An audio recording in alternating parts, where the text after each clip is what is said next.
نور مصطفیٰ تھا، نار نمرود اسے جلا نہ سکی، نار نمرود اسے جلا نہ سکی۔ اور سنو، یہی نور جب حضرت اسماعیل کی پیشانی میں پہنچا تو چھری اسے کاٹ نہ سکے، یہی نور جب حضرت اسماعیل کی پیشانی میں پہنچا تو حضرت اسماعیل الگ فائدہ اٹھا رہے ہیں، حضرت ابراہیم الگ فائدہ اٹھا رہے ہیں۔ وَدَعَاكَ أَيُّوبُ لِضُرٍّ مَسَّهُ فَأُزِيلَ عَنْهُ الضُّرُّ حِينَ دَعَاكَ۔ اور حضرت ایوب پر جب مصیبت آئی تھی تو انہوں نے بھی آپ ہی کے وسیلے سے دعا کیا تھا اور اللہ نے ان کی تکلیف کو دور کر دیا تھا۔ وَكَذَاكَ مُوسَىٰ لَمْ يَزِلْ مُتَوَسِّلًا بِكَ فِي الْقِيَامَةِ يَحْتَمِي بِهِمَاكَ۔ اور حضرت موسیٰ جو ہیں وہ بھی مسلسل آپ کا وسیلہ پکڑتے رہے اور قیامت میں وہ بھی آپ کی حمایت چاہیں گے۔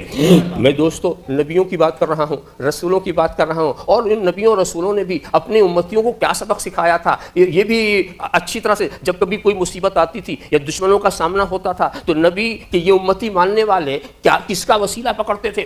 کس کا وسیلہ پکڑتے تھے؟ الفاظ حدیث کی کتابوں میں محفوظ ہیں، اللہم انصرنا علیہم بالنبی المبعوث فی آخر الزمان الذی نجد صفتہ فی التوراۃ۔ یہودی جب اپنے دشمنوں کے مقابلے میں جاتے تھے تو دعا کیا مانگتے تھے؟ اللہم انصرنا علیہم، اے اللہ ہمیں تم ان پر غالب کر دے، اس نبی کے صدقے میں جو آخری زمانے میں آنے والے ہیں، جو آخری زمانے میں الذی نجد صفتہ فی التوراۃ، وہ نبی جن کی یہ صفتیں ہم تورات میں پڑھتے ہیں، ہم تورات میں دیکھتے ہیں۔ اب ان یہودیوں سے پوچھو کہ کلمہ پڑھتے ہو حضرت کلیم کا، وسیلہ پکڑتے ہو آخری نبی کا؟ پوچھو عیسائیوں سے کلمہ پڑھتے ہو حضرت مسیح کا، وسیلہ پکڑتے ہو آخری نبی کا؟ پوچھو ابراہیمیوں سے کلمہ پڑھتے ہو خلیل اللہ کا، وسیلہ پکڑتے ہو نبی اللہ کا، آخری نبی کا؟ تو اس کے سوا کیا جواب دیں گے؟ یہ ہمارے نبی کی تعلیم ہے، یہی ہمارے نبی کی ہدایت ہے، وہ بھی پکڑتے رہے، ہمیں بھی ہدایت کرتے رہے۔ تو قسم ہے زمانہ فیض مصطفیٰ، زمانہ فیض مصطفیٰ، اولین نے بھی فیض پایا اور آخرین تو پا ہی رہے ہیں اور قیامت تک لوگ پاتے ہی رہیں گے۔ آپ خیال کرتے چلے جائیں، یہ نبی کا زمانہ فیض جس کو محدود نہیں کیا جا سکتا، کسی کو محدود نہیں کیا جا سکتا۔ اب دوسرا نبی کا زمانہ نبوت آیا، قسم ہے نبی کے زمانہ نبوت کی۔ تو زمانہ نبوت کب سے شروع؟ نبی ہی سے پوچھ لو، ایسا نہیں کہ پوچھا نہیں گیا۔ ترمذی شریف کی حدیث ہے، سرکار سے پوچھا گیا متى وجبت لك النبوة، اے نبی یہ بتائیے آپ پر نبوت لازم کب ہوئی، آپ کو نبوت کب ملی؟ تو کہتے ہیں وآدم بین الروح والجسد، ابھی حضرت آدم پیدا بھی نہیں ہوئی، ابھی حضرت آدم پیدا بھی نہیں ہوئی اور میں نبی۔ الفاظ دیکھیے، حضرت آدم پیدا بھی نہیں ہوئے اور رسول کی نبوت کا زمانہ شروع، حضرت آدم سے پہلے ہی وہ نبی۔ اسی کو حدیث کے مختلف الفاظ ہیں، کنت نبی وآدم بین الروح والجسد، کنت نبی وآدم لمنجلد فی طینتہ، کنت نبی وآدم بین الروح والماء، کنت نبی وآدم بین الماء والطین۔ کچھ بھی الفاظ ہوں مگر سب کا حاصل و خلاصہ یہی ہے کہ میں اسی وقت مجھے مقام نبوت مل چکا تھا جب حضرت آدم پیدا بھی نہیں ہوئے تھے۔ اچھا ایک بات بتائیے، بشریت کی ابتدا کہاں سے ہوتی ہے؟ سب سے پہلا بشر کون؟ حضرت آدم، اور اس سے پہلے نبوت۔ یاد رکھو نبوت ایک صفت ہے اور صفت کا وجود بغیر موصوف کے نہیں ہوتا۔ معلوم کوئی ذات تھی جس سے نبوت وابستہ، وہی نور مصطفیٰ، ایک ذات ہے جس سے نبوت وابستہ۔ اور کیا شان ہے پوچھنے والے کہ کب وہ لازم ہو گئی؟ لازم کا تو مزہ آپ اس وقت دیکھیں گے جب اس چیز کو سمجھیں گے کہ لازم اپنے ملزوم سے جدا نہیں ہوتا۔ اس کو ایسے سمجھاؤں، سورج کے لیے روشنی لازم، چاند کے لیے چاندنی لازم، دریا کے لیے روانی لازم، آبشار کے لیے نغمے لازم، پھول کے لیے مہک لازم، موتی کے لیے چمک لازم۔ تو ایسا ہو ہی نہیں سکتا کہ چاند ہو چاندنی نہ ہو، سورج ہو روشنی نہ ہو، دریا ہو روانی نہ ہو، آبشار ہو نغمے نہ ہو، پھول ہو مہک نہ ہو، موتی ہو چمک نہ ہو۔ ایسا ہو ہی نہیں سکتا کہ نور مصطفیٰ ہو نبوت نہ ہو، ایسا ہو ہی نہیں سکتا کہ نور مصطفیٰ ہو نبوت نہ ہو۔ تو نبوت پہلے۔ یہاں سے یہ مسئلہ بھی آپ پر واضح ہو گیا کہ نبی ہونے کے لیے بشر ہونا ضروری نہیں، اس لیے کہ اگر بشر ہونا لازم ہو ضروری ہوتا تو ابو البشر سے پہلے کسی کی نبوت کا کیا تصور؟ مگر یہ بھی سمجھ لیجئے ہماری ہدایت کے لیے نبی کا بشر کے لباس میں آنا ضروری، بشر کے لباس میں آنا ضروری۔ تو نبی بشریت کے اپنے وجود میں بشریت کے محتاج نہیں ہیں، بلکہ ہم اپنی ہدایت میں ان کی بشریت کے محتاج۔ اگر وہ بشر ہو کے نہیں آئیں گے تو ہمیں سمجھائیں گے کیا؟ ہمیں عمل کر کے دکھائیں کیا؟ تو ضرورت ہماری طرف ہے، ہماری طرف ہے. نبی کی تو شان ہی کچھ اور ہے. ابھی آپ نے پڑھا حضرت آدم سے پہلے نبوت، اور نبوت سے پہلے کیا تھا؟ نبوت سے پہلے ابدیت. ان اللہ استخذنی عبدا قبل ان یتخذنی نبیا. خدا نے مجھے نبی بنانے سے پہلے عبد بنایا. تو سب سے پہلے ابدیت، پھر دوسرے نمبر پر نبوت، یہ سرکار کی ذات میں دیکھیے. تیسرے نمبر پر بشریت، جو حضرت آدم کی نسل میں آئے تو اب یہ بشر. اس چیز کو ہم اچھی طرح سمجھا دیں. نبی کی بشریت کے ہم منکر نہیں، نہ ہمارا اسٹیج. نبی کو ہم بشر مانتے ہیں، جانتے ہیں، اور اس میں کوئی انکار نہیں کرتا. اس لیے کہ جو نبی کو بشر نہ مانے وہ ہمارے نزدیک ایمان والا نہیں. سوال بشریت میں نہیں، سوال اس وقت اٹھتا ہے جب لوگ کہتے ہیں ہماری طرح بشر. بات وہاں سے شروع ہوتی ہے کہ پہلے آئینہ تو دیکھو، پہلے اپنے کو تو سمجھو. اللہم صلی علی سیدنا مولانا محمد کما تحب و ترضی بان تصلی علیہ. مگر آپ جب ترتیب دیکھتے چلے جائیے کہ نبی سب سے پہلے عبد، پھر نبی، پھر بشر، اور جب 40 سال کے بعد کتاب دے دی گئی تو رسول. تو نبوت حضرت آدم سے پہلے اور رسالت حضرت عیسیٰ کے بعد. ایک طرف نبی کی نبوت اور آخر میں نبی کی رسالت، اور اسی نبوت اور رسالت کے بیچ میں یہ سارے انبیاء انہی کی نیابت کر رہے ہیں، انہی کی نیابت و خلافت کے فرائض انجام دے رہے ہیں اسی نبوت و رسالت کے بیچ میں. حالانکہ کچھ لوگ یہ سوچتے ہو کہ نہیں جناب نبوت 40 سال کے بعد ملی، 40 سال کے بعد ملی. اچھا ان کی سب سے بڑی دلیل کیا ہے کہ اگر 40 سال سے پہلے ملی ہوتی تو نبوت کا کام بھی تو شروع کر دیتے نا. کام تو شروع کیا 40 سال کے بعد. تو ایسا لگتا ہے کہ 40 سال کے بعد وہ نہیں سمجھتے ہیں کہ دعوت پر مامور ہونا اور نبوت کا حاصل ہونا اور. دعوت کوئی نبی اپنی مرضی سے نہیں کرتا. داعین الی اللہ باذنہ، جب خدا کا حکم ہوتا ہے تب دعوت دیتا. یہ نہیں کہ اپنی طبیعت سے جب چاہ شروع کر دے. اپنی طبیعت سے دعوت کرنے والے، پیغام ادھر ادھر پہنچانے والے کچھ دوسرے ہوتے ہیں، مگر نبی جو ہوتا ہے وہ خدا کا جب حکم پاتا ہے تو دعوت دیتا ہے. داعین الی اللہ باذنہ. تو خدا کا حکم جب ہوا اسی وقت سے دعوت شروع فرما دی. حضرت عیسیٰ کی یہ بات کیا قرآن میں محفوظ نہیں؟ وَجَعَلَنِي نَبِيًّا، خدا نے مجھے نبی بنایا. اور کب کہہ رہے تھے؟ جب آغوش مادر میں تھے. حضرت عیسیٰ آغوش مادر ہی سے نبی، اور آخری نبی 40 سال کے بعد نبی. آخری نبی 40 سال کے بعد نبی. اب آپ یہ پوچھ سکتے ہیں کہ بھی اچھا جب پہلے ہی سے نبی تھے تو دعوت کیوں نہیں شروع کی؟ یہ سوال آپ کر سکتے ہیں حکمت معلوم کرنے کے لیے. حالانکہ سچی بات ہے لا یسأل عما یفعل، یہ بندے کو پوچھنے کا حق نہیں ہے کہ خدا نے ایسا کیوں کیا. بندے کو یہ نہیں پوچھنا کہ اللہ نے ایسا کیوں کیا. ارے تجھے پوچھنا ہے تو یہ خدا سے پوچھ لے کہ خدا تو نے مجھے کیوں پیدا کیا. یہ تیرے کام کی بات ہوگی. اور یہ کیوں کیا، وہ کیوں کیا، اس چکر میں تو کہاں پڑ گیا. اب جناب والا، مگر حکمت دریافت کرنے کے لیے پوچھنا یہ کوئی عیب کی بات نہیں ہے. ایک بات بتاؤ، 40 سال تک نبی نے دعوت دی، اس میں کوئی شک؟ 40 سال کے بعد 40 سال تک کیا ہوا؟ 40 سال تک لوگ نبی کی زندگی کا مطالعہ کرتے رہے. بچپنا دیکھا، جوانی دیکھی، عدل دیکھا، ایمان امانت داری دیکھی. 40 سال تک لوگ صادق کہتے رہے، امین بناتے رہے. انتہا کی بات ہے کفار اپنی امانت سرکار ہی کے پاس لا کے رکھتے تھے. انتہا کی بات جو کافر نبی کے قتل کا پروگرام بنا رہے ہیں وہی اپنی امانت نبی ہی کے پاس رکھی ہوئی ہے. گھر میں نبی کے قتل کا پروگرام ہے اور اپنی امانت انہی کے پاس رکھیں. اسی امانت کو تو دینے کے لیے حضرت علی کو روک دیا گیا تھا. تم امانت ادا کر کے آنا تاکہ یہ بھی نہ الزام لگا سکیں کہ لے کے چلے گئے. یہ بھی گوشہ ان کو نہیں مل سکا. اب آپ خیال کرتے رہیے 40 سال تک حکم مانا، سچا کہا، اعتماد کیا، امین بنایا، اور 40 سال کے بعد جب نبی نے دعوت کی تو کیا سب مان گئے؟ ارے وہ واقعہ تو آپ کی نظر کے سامنے ہے کہ جبل ابو قبیس پہ جب نبی نے بلایا، آواز دی اپنی قوم کو، اور بلانے کے بعد پہلے نبی نے قوم سے پوچھا یہ بتاؤ تم مجھ کو کیا سمجھتے ہو، اب تک تم نے مجھے کیا سمجھا؟ سبوں نے اعتراف کیا آپ سچے ہیں، آپ ایسے ہیں، آپ ویسے ہیں، سبوں نے تعریف کی. اور اس کے بعد نبی نے ایک امتحان بھی لے لیا کہ اگر میں یہ کہوں کہ اس پہاڑی کے پیچھے ایک لشکر ہے جو تمہیں تباہ کر دینا چاہتا ہے، میرے کہنے سے مانو گے؟ کہا ہاں اے محمد صلی اللہ علیہ وسلم، آپ کہیں گے تو ہم مان لیں گے.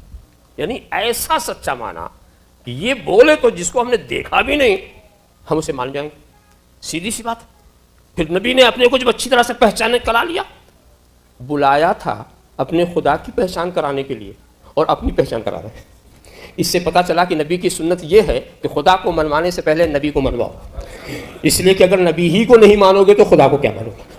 ایسا ہو ہی نہیں سکتا کہ محمد الرسول اللہ کو نہ مانو لا الہ الا اللہ مان جاؤ، ایسا کیسے ہو سکتا؟ اس لیے کہ محمد الرسول اللہ داعی ہیں، لا الہ الا اللہ دعوت ہے. محمد الرسول اللہ ہادی ہیں، لا الہ الا اللہ ہدایت ہے. محمد الرسول اللہ مرشد ہے، لا الہ الا اللہ ارشاد ہے. محمد الرسول اللہ ذاکر ہیں، لا الہ الا اللہ ذکر ہے. محمد الرسول اللہ متکلم ہے، لا الہ الا اللہ کلام ہے. ہادی ہی کو نہیں مانو گے تو ہدایت کیا مانو گے؟ داعی کو نہیں مانو گے تو دعوت کو کیا مانو گے؟ ذاکر کو نہیں مانو گے تو ذکر کو کیا مانو گے؟ متکلم کو نہیں مانو گے. تو نبی نے پہلے اپنے کو منوایا اور وہ مان بھی گئے. مان گئے کہ اچھا جب میرے کہنے سے تم دو بے دیکھے لشکر کو مان سکتے ہو تو ساری ارشاد کا خلاصہ یہی تو تھا، سارے حاصل یہ تھا کہ اب میرے ہی کہنے سے بے دیکھے خدا کو مان جاؤ. خدا کو بے دیکھے مختصر سی بات تھی. کیا مان گئے؟ دوسرے تو کیا گھر کا چچا کھڑا ہو گیا، دوسرے تو بھی پیچھے ہیں. چچا آگے تبا لک سائر الیوم لہذا جماعتنا، تم پر ہلاکت ہو. کیا اسی لیے بلایا تھا؟ سب سے پہلا ابو لہب ہی نے اعتراض کیا، قوم بفر ہوئی. دیکھا آپ نے کیا سمجھے آپ؟ جیسے دعوت شروع ہوئی ویسے ہی عداوت شروع ہوئی. جیسے دعوت شروع ہوئی ویسے ہی عداوت شروع ہوئی. اب آپ بتاؤ جب 40 سال آزمانے کے بعد یہ حال ہے، اگر رسول بچپنے سے دعوت شروع کرتے تو کیا عداوت نہ ہوتی؟ اگر رسول بچپنے سے دعوت شروع کرتے تو کیا عداوت نہیں ہوتی؟ مگر خدا کو منظور یہ تھا اے محبوب خاموش رہو، 40 سال تک یہ تمہیں سچا کہہ لیں، 40 سال تک یہ تمہیں امین کہہ لیں، 40 سال تک یہ تمہیں حکم بنا لیں. جب 40 سال کے بعد یہ تمہیں جھوٹا کہیں گے خود جھوٹے ہو جائیں گے، جبکہ تمہارے ایمان پر اللہ. پہلے اپنے کو پہچان کرا لو. تو رسول کا خاموش رہنا ہی یہی دلیل نبوت ہے. اللہم صلی علی سیدنا مولانا محمد کما تحب و ترضى بان تصلی علیہ. تو قسم ہے زمانے نبوت جناب محمد الرسول اللہ صلی اللہ، اور وہ زمانے نبوت ایسا ہے کہ وہاں سے چلا قیامت تک. نبی ہی کا یہ آخری زمانہ ہے. تو قسم ہے رسول کے زمانے نبوت کی. اچھا لطف کی بات دیکھیے، ایک تو جو سرکار کا زمانے ظہور ہے، زمانے ظہور اس کے پہلے بھی کم و بیش 1,24,000، سرکار کے آنے سے پہلے 1,24,000 اور سرکار کے جانے کے بعد 1,24,000. پہلے والے نبی تھے، بعد والے صحابی تھے. وہ آنے سے پہلے وہ 1,24,000 اور جانے سے پہلے، جانے کے بعد 1,24,000. تو سرکار حال یہ ہے کہ ماضی کو بھی روشن کر رہے ہیں، مستقبل کو بھی روشن کر رہے ہیں، آگے کے زمانے کو بھی روشن کرتے ہیں. اور ان کے نبوت کا زمانہ قیامت تک اور تصرفات بھی قیامت تک. اچھا آپ یہ بتائیے، حضور نے ایک بات کہی نا کہ میرا زمانہ نبوت و رحمت، یعنی جس دور میں سرکار کا ظہور تھا، ظہور کا زمانہ، زمانے ظہور جسے کہتے ہیں، زمانے ظہور میں یہ نبوت اور رحمت کا زمانہ. اور اس کے بعد پھر فرمایا کیا؟ میرے بعد خلافت علی منہاج النبوہ، یہ خلافت کا زمانہ، خلفائے راشدین. پھر کیا کہا؟ پھر بادشاہت آ جائے گی، وہ بھی ہوا. اور اس کے بعد پھر جبری سلطنتیں ہوں گی. ہم جس دور سے گزر رہے ہیں یہ جبری سلطنتوں کا دور ہے، چاہے جمہوریت کے نام پر ہو چاہے امریت کے نام پر ہو. بہرحال جبری سلطنتوں کے دور سے ہم گزر رہے ہیں. اس کے بعد سرکار نے کہا پھر خلافت علی منہاج النبوہ کا زمانہ آئے گا. ہم سوچ میں پڑ گئے کہ پھر کہاں سے صحابہ آ جائیں گے اور پھر کہاں سے تابعین آ جائیں گے؟ خیر القرون والے جب بعد میں آئیں گے ہی نہیں تو پہلا والا زمانہ کہاں سے آ جائے گا؟ یہ تو زمانہ بد سے بدتر ہوتا جا رہا ہے، حالات خراب ہوتے جا رہے ہیں. مگر سرکار کے ارشاد نے بتا دیا کہ اسلام کا مستقبل روشن ہے. سارے دین و دھرم ناکام ہو جائیں گے، پھر دنیا اسلام کی طرف لوٹنے پر مجبور ہو جائے گی، اور ایسا لوٹے گی کہ پھر یہاں سے پلٹے گی نہیں۔ اس سارے دھرم، سارے اسم آزمائے جا چکے ہوں گے اور سب ناکام ہو چکے ہوں گے، اور آزما کر جب آپ کہیں پلٹتے ہیں تو پھر ادھر واپس نہیں جائیں گے جہاں سے پلٹے، ادھر پھر کبھی نہیں جا سکتے۔ دیکھو ایک چیز میں بتاؤں، میرے کہنے سے آپ مان لیں تو ہو سکتا ہے بعد میں دل میں خیال آئے کہ بھئی ٹھیک ان کی بات مان لی تھی، مگر فلاں جو راستہ ہے وہ بھی اچھی لگتا ہے، وہ بھی صحیح ہو، میرے کہنے سے اس راستے پر آپ چلے تھے نا، میرے کہنے سے چلے تو کبھی کبھی دوسرے راستے کی چمک دمک آپ کو متاثر کر سکتی ہے اور آپ ادھر بھی رخ کر سکتے ہیں، مگر اگر آپ کہیں سے ٹھوکر کھا کے واپس آ رہے ہوں اور خود ہی چل کر آ رہے ہوں، نقصان اٹھا کے آ رہے ہوں، تو پھر آپ ادھر نہیں جائیں گے۔ تو تجربے کے بعد جو بات ہوتی ہے وہ اور ہوتی ہے۔ تجربے کے بعد اب سارا زمانہ سارے عزموں کا تجربہ کر چکا، اشتراکیت کا بھی تجربہ ہو گیا، اس کے بھی ٹکڑے ٹکڑے ہو گئے، اس طرح سے سرمایہ داری کے نظام کا بھی تجربہ ہو رہا ہے، تو سب سے عاجز آ کر کے پھر اسلام ہی کی طرف لوگ پلٹیں گے۔ ہاں بات تو پھر اپنی جگہ پر رہ گئی کہ وہ تو ٹھیک ہے پلٹیں گے، مگر وہ صحابہ تھوڑی ہوں گے، وہ تابعین تھوڑی ہوں گے، جو بھی ہوں گے وہ اس دور کے مسلمان جیسے ہیں، وہ بھی مسلمان ہی ہوں گے۔ مگر میں آپ کو بتاؤں سرکار نے بڑا اچھا انتظام کر دیا، وہ بھی زمانہ صحابہ کا زمانہ ہوگا، آنے والا زمانہ وہ بھی صحابی کا زمانہ ہوگا، اور وہ بھی تابعین کا زمانہ ہوگا۔ آپ کہیں گے وہ کیسے؟ پہلے میں آپ کو سمجھا دوں صحابی کس کو کہتے ہیں، وہ معنی سمجھ گئے۔ صحابی اسے کہتے ہیں جس نے اپنی ظاہری زندگی میں، نبی کی ظاہری زندگی میں ایمان کے ساتھ نبی کی زیارت کی، اسی پر وفات پائی، اس کو کیا نام ہے؟ اس کو کہتے ہیں صحابی۔ مطلب اگر خواب میں آپ نے نبی کو دیکھا، یہ صحابیت نہیں، یہ سرکار خود کرم فرمائے آپ یوں بھی دیکھ لیں آج، اس کو صحابیت نہیں کہیں گے۔ وہ جو نبی کا زمانے ظہور تھا، زمانے دعوت میں جو سرکار تھے، اس وقت آپ بھی جسمانی حیات کے ساتھ ہوں، نبی بھی جسمانی ظاہری حیات کے ساتھ ہوں، آپ ان کی زیارت کریں ایمان کے ساتھ، اس وقت آپ صحابی ہوتے ہیں۔ اسی شرط سے اگر کوئی صحابی کو دیکھ لے تو وہ تابعی ہوتا۔ تو اب اس چیز کو آپ نے سمجھ لیا۔ اب میں آپ کو بتاؤں کہ اس کا انتظام سرکار نے کیسے کیا۔ معراج کی رات سرکار چلے، بیت المقدس پہنچے، وہاں سارے انبیاء موجود، سارے انبیاء، اس میں حضرت عیسیٰ بھی موجود، اور حضرت عیسیٰ پر ابھی وفات طاری نہیں کی گئی، وہ اپنی ظاہری جسم کے ساتھ تھے، ظاہری زندگی کے ساتھ تھے، اسی دنیاوی زندگی کے ساتھ تھے۔ اور نبی کے پیچھے نماز جب پڑھی تو کیا ایمان نہیں لائے؟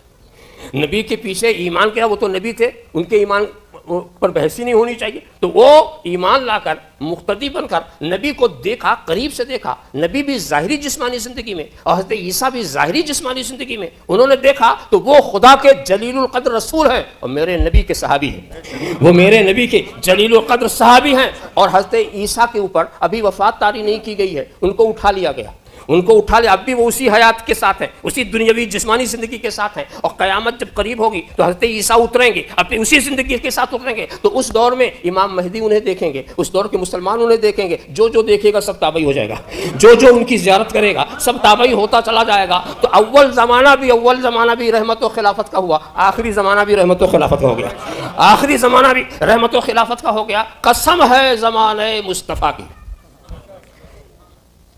واقعی اسی لیے ویسے تو زمانے سب بابرکت ہیں، مگر جو زمانے ظہور رہا ہوگا وہ کتنا بابرکت رہا۔